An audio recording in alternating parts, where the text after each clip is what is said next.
Welcome to the Gay Buddhist Forum, where teachers from all schools of Buddhism offer their perspectives on the Dharma and its application in modern times, especially for LGBTQI audiences.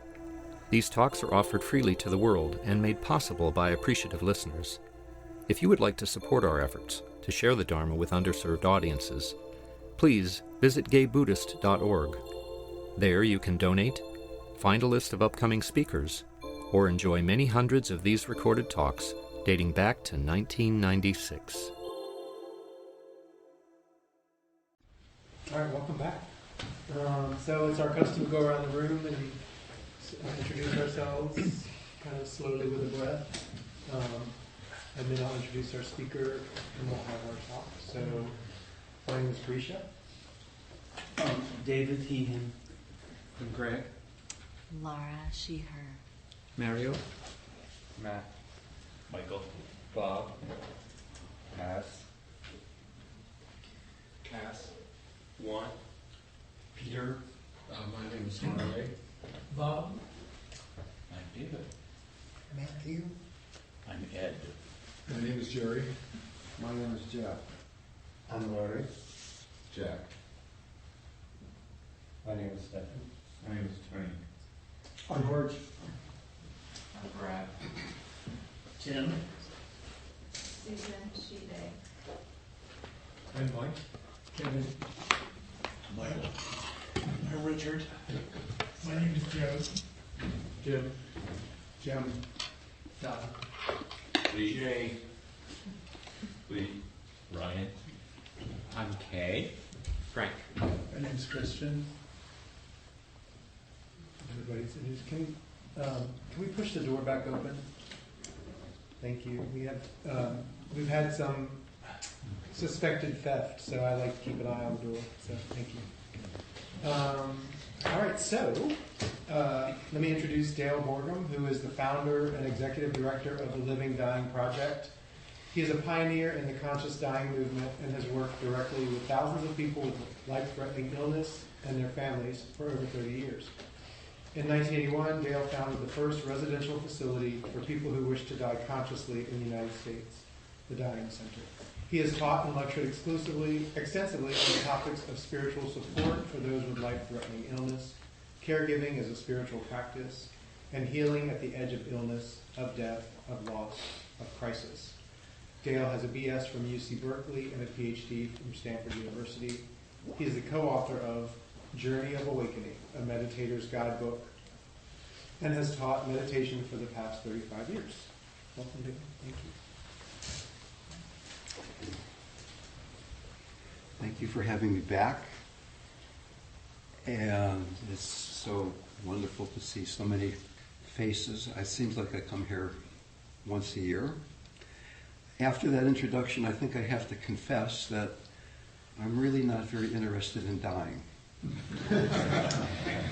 I'm interested in awakening. And most people, until they really know they're going to die, have a remarkably strong ability to keep the radical surrender that spiritual awakening requires at a comfortable distance. In Buddhism, before one begins to practice, they are called the mind-turning truths, the truths that turn our mind toward the Dharma, toward practice. And the first one of these is you're going to die, but you don't know when. What could be more intellectually obvious?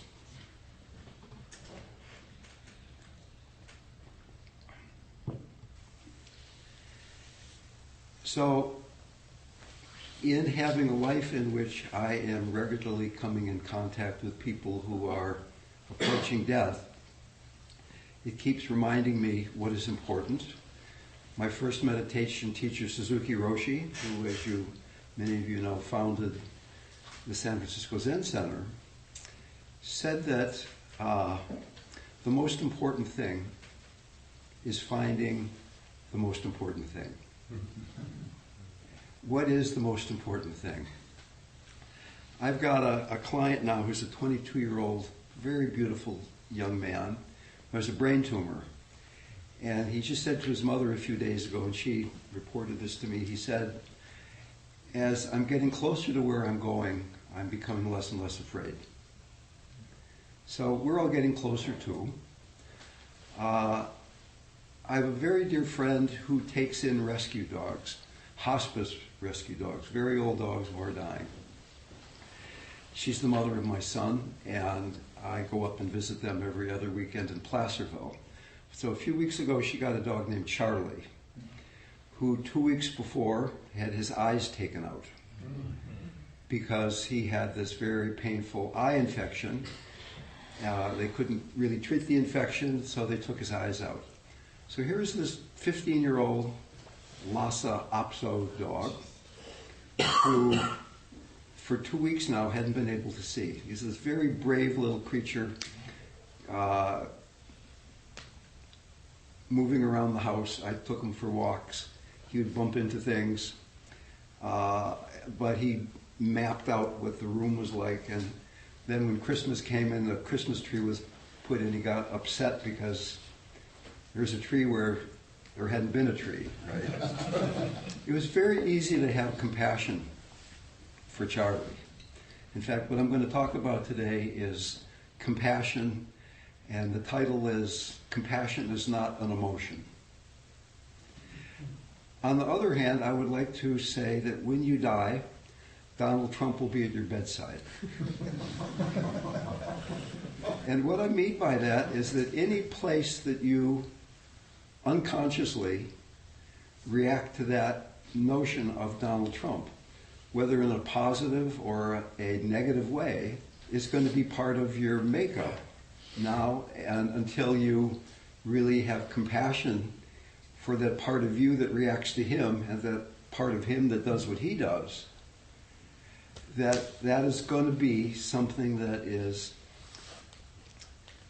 making it difficult to fall into the groundless nature that is our being. My dear friend Ramdas, who I'm sure many of you know died December 22nd, has this wonderful metaphor. He says, spiritual practice is like jumping out of an airplane and partway down realizing you don't have on a parachute, which is pretty scary. And then a little further of the way down, realizing that it's okay because there's no ground. So when we're sitting, when we're living and moving about, is it possible to have compassion for the places in us where as we're falling, we're afraid that there are going to be rocks coming up in the air as we're tumbling through space? There is this intrinsic tension or conflict in human existence between our very strong need to know what's going on, to have some conceptualization of our life, and on the other hand, the purely groundless nature of reality. So there is a conflict between ego identification and the spiritual context in which all of that is happening. In that sense of us being separate, that part of you or me that might be bothered by Donald Trump or fall in love with Charlie in an unconscious way, is there also a part of us that is not changing, that does not die? And in a way, I think there's really no better preparation for dying than meditation. And that, in a way, meditation is learning how to die. So, in my experience, the crucial part of spiritual practice that is often the place that causes us to become kind of stuck is compassion and lack of compassion. Compassion literally means to suffer together. It's not, I'm going to have compassion for you, or I'm going to have compassion for Charlie, or I'm going to have compassion for Donald Trump. It's, I'm going to be able to be with that part of me or them that is suffering. So it's very challenging. As I was driving here today, I was coming down 22nd Street, and there's a lot of homeless people sleeping on the side of the road, on the sidewalk, and it was difficult to see that and stay open, to not conceptualize, oh, I've got a talk to go to, I'm driving down the road, I'm not here really with the suffering that's going on right here in front of me. Compassion with passion. So originally passion meant to suffer, the passion of Christ, what happened to Christ before he was crucified. But isn't it interesting how that word has changed from passion, meaning suffering, to what we think of it as today, passion as being really alive. And is it possible to feel to feel passion without suffering? Is it possible to bring all of our passion to our practice? So when Suzuki Roshi says, the most important thing is finding the most important thing, he's really talking about passion. I think it's easy to get into a rut when one is practicing. I look around the room and I'm sure many people in the room have been meditating for decades even. And it's possible to get to this place, it's even easy to get to this place where as we're sitting, we're getting a little more comfortable in our bodies, in our minds, we're improving our personality. But is it possible to begin to notice that place that is not dying moment to moment? There are some defining qualities of compassion, and I'd like to talk about them. The first one is spaciousness, a spacious mind, an empty mind. Buddhism talks a lot about a spacious mind. Form is emptiness. Emptiness is form, it says in the Heart Sutra. So form is emptiness is everybody in this room, we have all this form, but it's really only empty. It's only spacious. It's beyond concept. But emptiness is form. Form is real. The suffering in this room is real. The suffering of those people on the sidewalk is completely real. Can we, as a practice, begin to notice when our hearts are spacious versus those times when the heart begins to contract? What does it feel like when I'm taking Charlie for a walk and he's so happy to be out in nature, and even though he's blind, he just had that dog thing of sniffing and hearing, and actually for dogs, vision is not one of their major ways of relating to the world. He still had the other thing. So being around Charlie, feeling that sense of spaciousness, of the two of us being there together, walking down the road, versus I've got a son now who's 17 and a half, and when General Suleiman was assassinated a couple of weeks ago, 10 days ago, whenever that was, he said, Dad, in a few months I have to register for the draft when I turn 18. Maybe they're going to send me over to the Middle East to shoot at people and to be shot at. And is it possible when I hear that, or when so many other people think about what's going on in the world, to maintain a mind that is spacious? Beginning to notice as a practice those places where the mind contracts. Ram Dass also said suffering is grace. Now that's a tough message. Pretty much the standpoint of ego is to get away from suffering. How can I notice what's going on and fix it? How can I use meditation practice as a way of improving myself?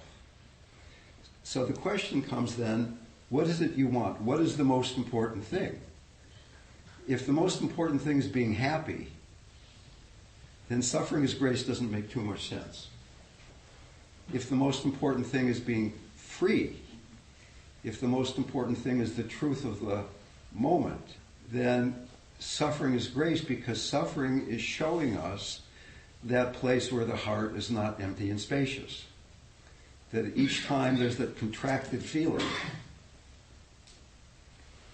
that's a piece of grace because it's a perfect exact pointing at here is the place where you and I can investigate a little more deeply. I'd like to read a quote from Pema Chodron. She's talking about bodhicitta, the awakened heart, the awakening heart, qualities of loving kindness and compassion. Just as nurturing our ability to love is a way of awakening bodhicitta, so also is nurturing our ability to feel compassion. Compassion is more emotionally challenging than loving kindness because it involves the willingness to feel pain. It definitely requires the training of a warrior. When we practice generating compassion, we can expect to experience our fear of pain. Compassion practice is daring. It involves learning to relax and allow ourselves to move gently toward what scares us. The trick to doing this is to stay with emotional stress without tightening into aversion, to let fear soften us rather than harden into resistance. So when we're sitting and we're noticing that we've been lost in our mind for the last few seconds or a lot of seconds, and we come back to being present, are we doing that with compassion, or is there some slight self-judgmental yanking ourselves back to being present? That very simple moment in which we notice we're caught, even in a subtle way of being caught, is the place in which compassion is being born. Again and again, being kind to ourselves, having compassion for ourselves when we notice that we're caught.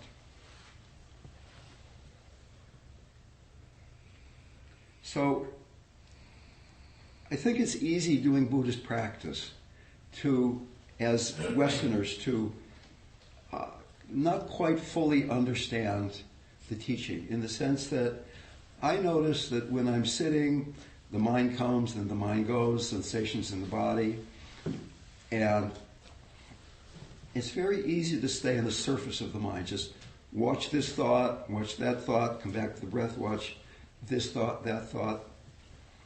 And it's easy to miss the forest for the trees in the sense that maybe there's an underlying sense of anxiety or of agitation, and by just staying on the surface, not being with the deeper sensations, what does it feel like to be afraid? What is that like in the body? Not as a concept, but what does it really feel like? Allows us then to, by staying on just the moment-to-moment stuff, not feeling deeper sensation. Is it possible at times to plunge into what it is we're not compassionate about, these patterns in the mind and in the body? So that desire for pleasant feelings often subverts compassion into sorrow. Can we think about what's going on in the world and keep a spacious mind? Can we think about those people in that airliner that got shot down, what it was like being in that plane as it was going down toward the ground? Another defining quality of compassion is a quality of connectedness. Rumi has this wonderful quote, "Grief is the garden of compassion." Grief is the garden of compassion. Grief is the difficult emotions that arise in response to feeling separate. Somebody's died, somebody's left. We feel sad because somebody's left. We feel angry, we feel frightened. Grief is the result of feeling separate. Compassion is the result of feeling connected, being able to suffer with. When Ram Dass died, I got so many emails and text messages. Are you okay? Are you okay? What are you feeling? People were assuming that I must feel separate because Ram Dass had left this plane. And in fact, I felt pretty connected with him and happy that he had gotten out of this body that had really not been working too well. Is it possible to keep connecting with suffering, particularly within ourselves? If if I can't be with my own anger, how can I have compassion for the anger of another person? It's going to be really, really difficult. The third quality of compassion is having a warm heart. I think that's a pretty obvious one. Is my heart warm, vulnerable, or is it closed and cool? The other quality that the Dalai Lama talks about is the ability to equalize and switch yourself with another person. So compassion is the ability to equalize and switch yourself with another person. Pity is the enemy of compassion. Pity allows us to keep a distance. Is it possible to feel equal to Charlie? Is it equal to be equal to Donald Trump? Is it possible to be equal to the homeless person lying on the sidewalk? Equal in the sense that we're both sentient human beings on our path trying to be present. And not only feel equal, then to switch yourself. And compassion is, once again, it's being connected, it's switching, it's being able to be there with another human being. Now, in terms of stages of childhood development, this open-hearted stage of conscious relationship doesn't really happen until after a child gets to be 5, 6, 7, 8 years old. And before we get to that stage, we have to learn to be present. We have to learn to be mindful, or particularly somatically to be grounded and being down in the belly, hara, being centered. There has to become somebody before we can become nobody. Ram Dass's last movie was called Becoming Nobody. And that's a great idea, but he had this wonderful suffering as grace of 22 years of having a major stroke that left him very limited in his ability to walk and to talk. So becoming nobody is going to be really scary until we've practiced becoming somebody. Can we be centered in the midst of a body and a life where there is so much suffering going on? The first noble truth, life is suffering. Life is unsatisfactory. The second noble truth is suffering is caused by attachment. Third noble truth, let go of attachment, no more suffering. So that second noble truth, life, suffering is caused by attachment, is really pointing at, can we be compassionate? Can we have compassion for those places where we see attachment? A number of years ago, I gave a keynote address to the Northern California Psychiatric Association. And I was in a hospital theater room with theater seating with a few hundred psychiatrists, if you can imagine what that was like. And it was at the time when John Ashcroft was our Attorney General, who had clothed the naked statue of Justice at the Department of Justice because he was scandalized by a naked statue. And I said to these psychiatrists, until you can have compassion for John Ashcroft, you can't have compassion for your patients. And half of them got it, and the other half started yelling at me and saying, wait a minute, he's a bad guy. So, does what's going on politically right now close your heart? Does it close my heart? Will Donald Trump be at your bedside in a disruptive way when you're going to sleep tonight? Or when you're on your deathbed? Can we say what my friend with the brain tumor said? The closer I get to where I'm going, the less fear I feel. In my practice, I'm probably more of a devotional person than a Zen person. I'm more a Tibetan Vajrayana practitioner who works with embodying the deity. And to me, there's this balance between faith and fear. That when there's enough faith, there's no fear. But when I'm in some part of my life where there's more fear that overwhelms my faith, then I'm caught in fear. Noticing that balance between faith and fear. What is it that you have faith in? Do you have faith in your own true nature? Do you have faith in the Buddha, Dharma, and Sangha? The Dalai Lama says that in this age, the Buddha is becoming the Sangha. The Sangha is becoming the Buddha. It's not some statue or it's not some historical figure even teaching so much as the community. It's really hard to do what I've been talking about today on your own. It's almost impossible. So that the Sangha becomes so very important.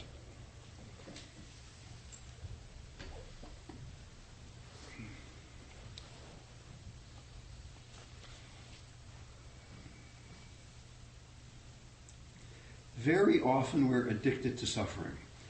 One teacher said that the first thing you have to do on the spiritual path is let go of your attachment to your own suffering. They were building a big hydroelectric dam in Africa that was going to create a big lake that was going to drown a lot of big mammals. So they tranquilized, encaged, and transported these mammals a few hundred miles to a very similar but brand new place. And when they opened up the cages, the animals didn't want to go out of the cage. They would rather stay in the familiar cage than go out into this new unknown territory. I'm going to start going back into San Quentin in a few weeks. I had a group there for some years for people with AIDS, HIV, back when the epidemic was at its peak. And very often when people come out of prison, it's a very difficult transition. They're used to being encaged. So that this radical surrender, this falling out of the airplane, jumping out of the airplane, but then getting scared because there is this sense of groundlessness, this empty heart. The heart is truly empty and spacious. We keep trying to conceptualize it, keep trying to understand our relationships with other people. Is, in my experience working as a meditation teacher and as a guide to the dying, the primary challenge, this ability to have compassion for who we are and what it is that's going on around us. So what I'd like to do is leave some time for discussion and questions rather than taking up the whole time. But before I do that, let me just give myself a brief plug. And I have an ongoing small group that meets on Monday nights in the Mission District. There's one more space available. And also, the last weekend in February, I'm giving a 2-day workshop at the Women's Building in the Mission District. There's some flyers about that out by the donation bowl and the tea setup. And there's also a piece of paper if you would like to sign up and be on the Living Dying Project mailing list. So we train volunteers. We have volunteers working with people with life-threatening illnesses all around the Bay Area. There's also a workshop last weekend in January in Santa Rosa, and then 2 weeks after that, one in San Anselmo. Having this relationship with death and an inner contemplative practice, in my humble opinion, is the best practice for this very confusing age in which we live. Trungpa Rinpoche said, until you come in intimate contact with death, your spiritual practice will have the quality of you being a dilettante. You'll be able to be a bit happier, you'll be able to have a more efficient personality structure, but until you really know in your bones you're going to die, and we might die before we get out of this room, then we won't be getting the true deep fruit that practice offers. Roger Ebert, when he was approaching his death from a very difficult facial neck cancer, was typing out questions, responses to questions about how he was doing, and he said, as I'm typing this sentence, I don't know that I'm going to be alive to type the period at the end of the sentence. Okay, so when we look at this mind-turning truth that you're going to die but you don't know when, yeah, I get that, but I'm going to get out of this room alive. I'm going to get home alive. I'm going to wake up tomorrow morning. If we really didn't know we were getting out of this room alive, how much would we love each other right now? What is the most important thing? Comments or questions, please.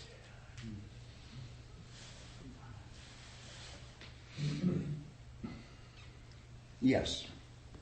Thank you so much. I've got so much to think about. Everyone will do it. Maybe not even thinking about it. Oh, I'm sorry. Maybe not even thinking about it. You were defining compassion as suffering with. Yes. I may have missed it.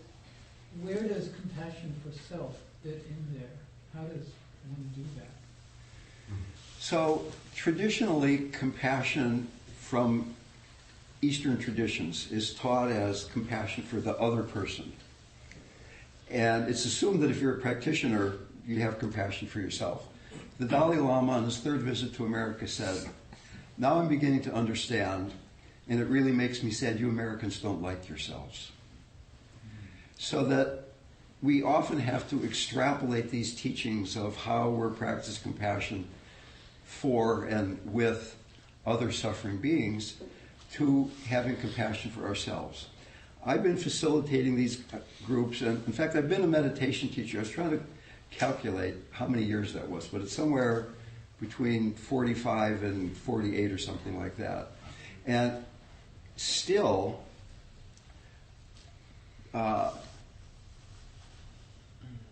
it seems that there's a really common misunderstanding of what compassion is.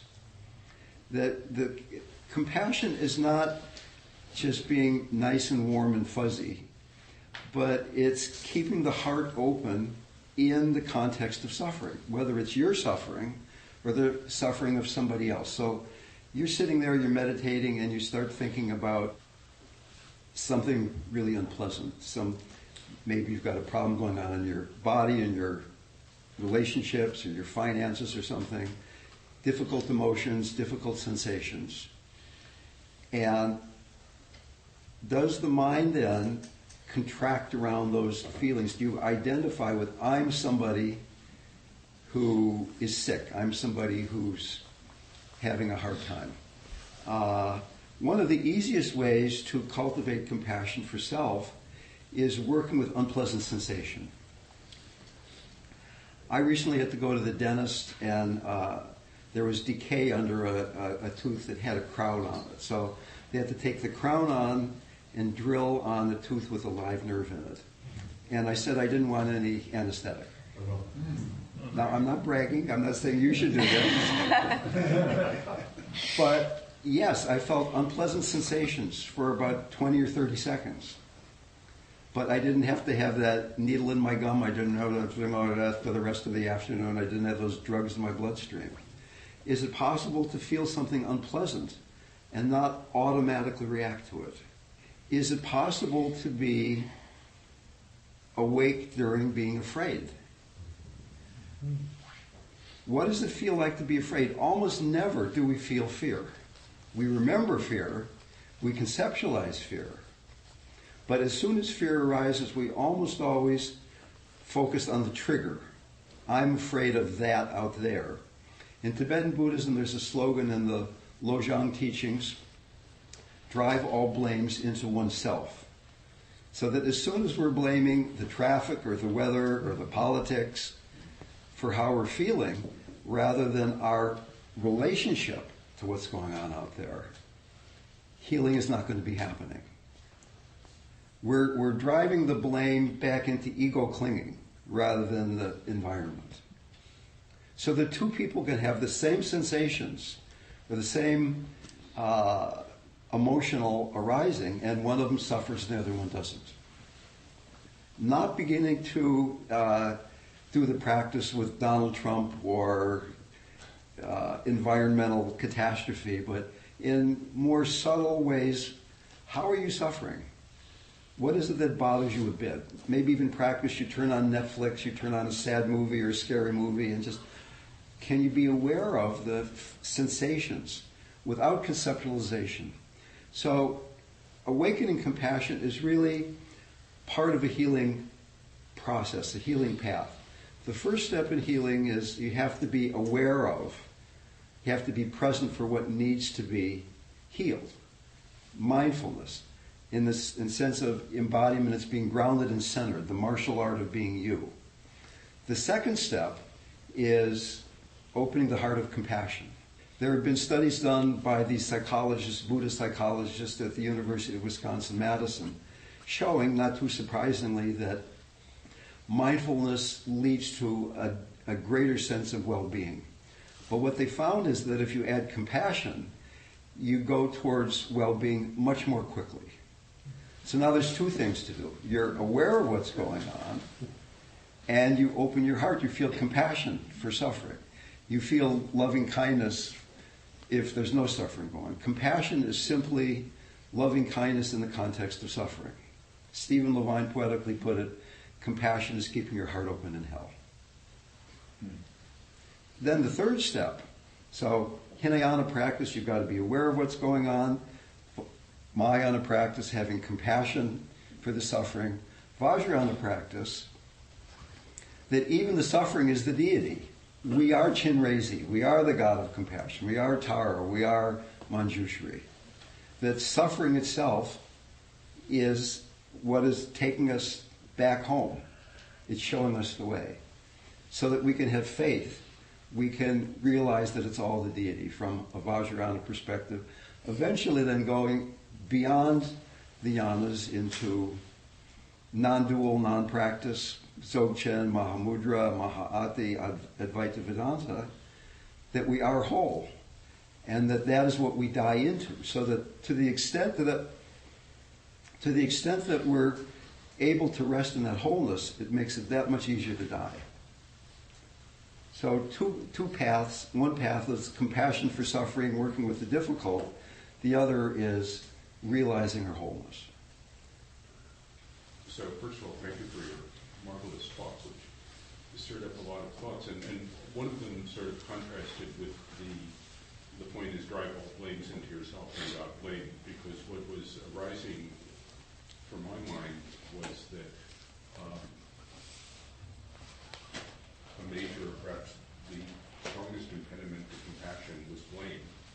Yeah. So if you threw something down on the sidewalks and crashed outside, I'd probably be angry and upset and disappointed and so forth. But if it was a homeless person, I might have a moment of that. Right. This poor person. But it occurs to me that also fits for myself. When I blame myself, why aren't I dealing better with healing or whatever? Then I don't feel compassion for myself. And this arises for me in the political arena, that I find it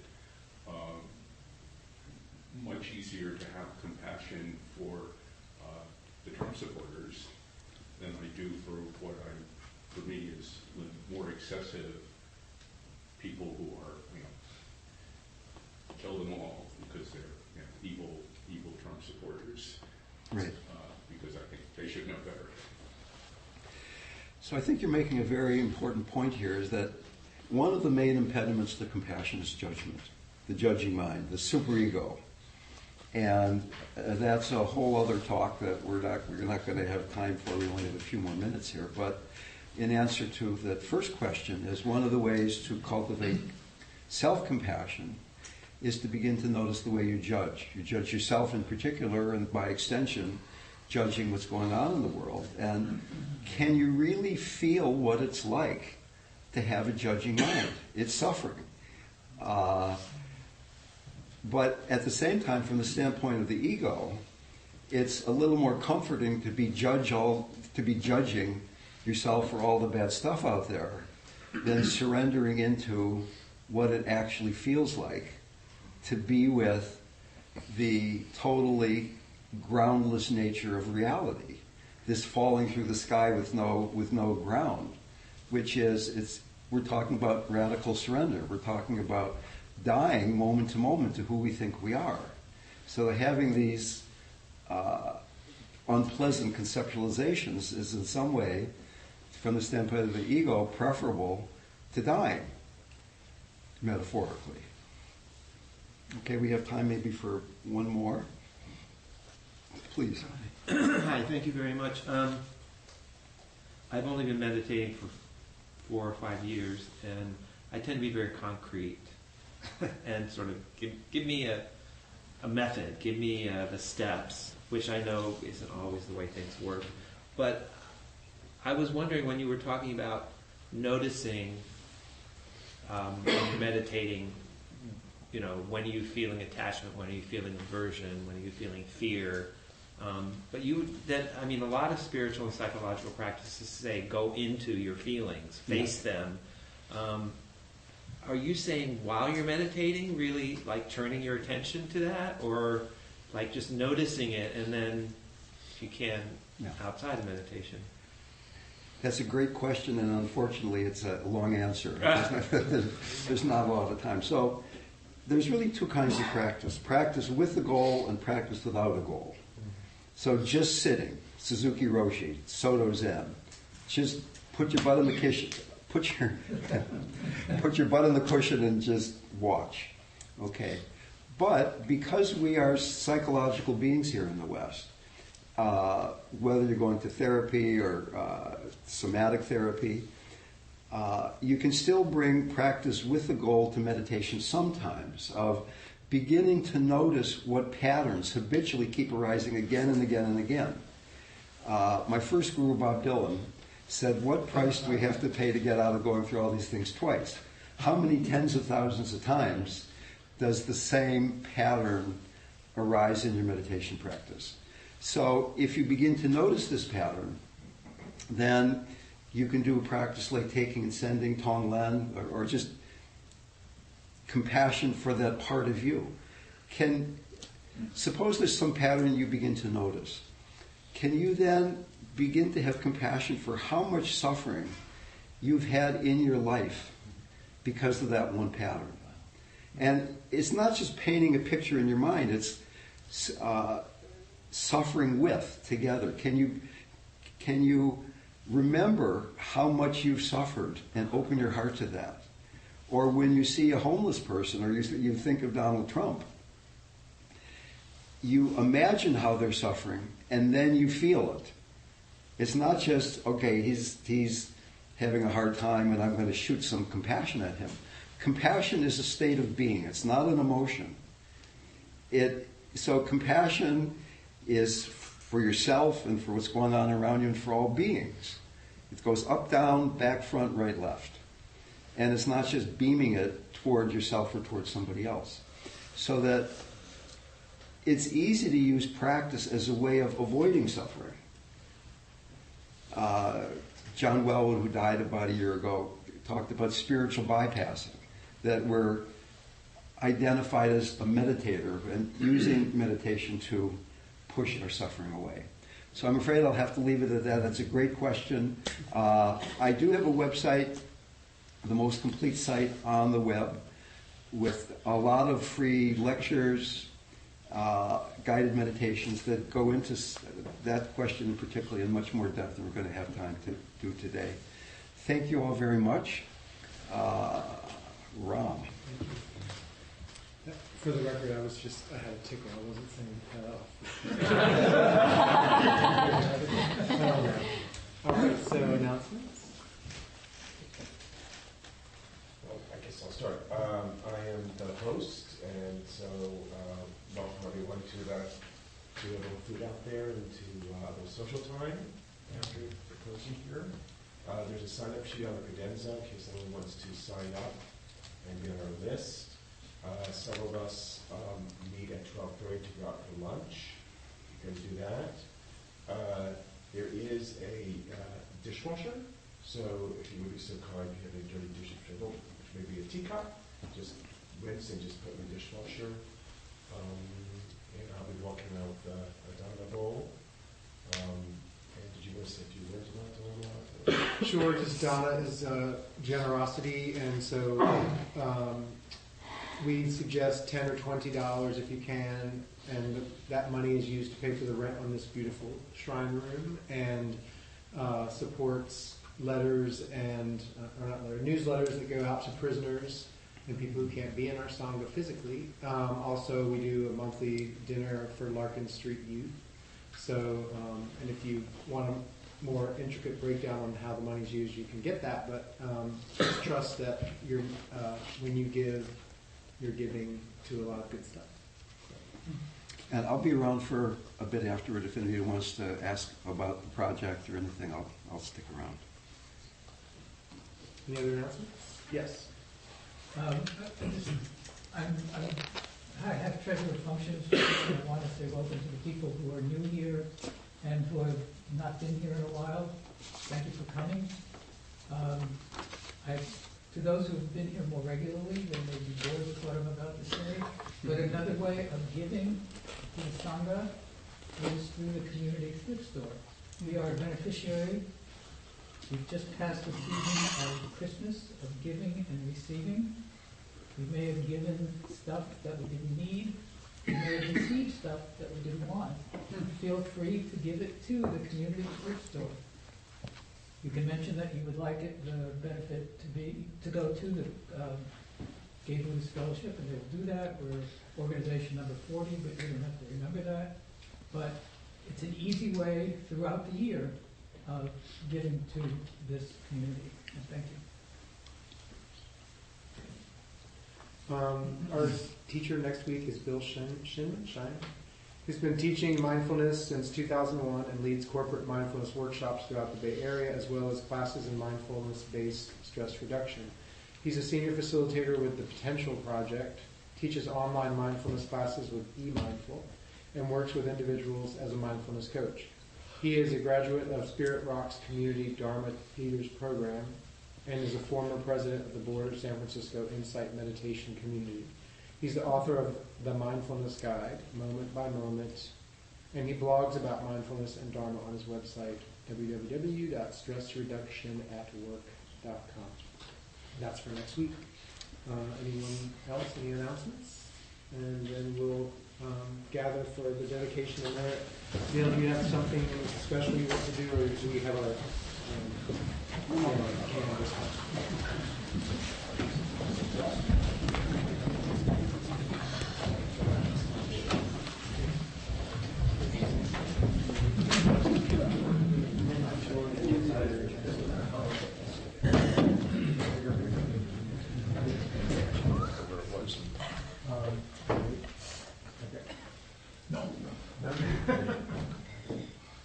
Cass, you want to do it? By the power and truth of this practice, may all beings have happiness and the causes of happiness. May all be free from sorrow and the causes of sorrow. May all never be separated from the sacred happiness which is without sorrow. And may all live in equanimity without too much attachment or too much aversion, believing in the equality of all that lives.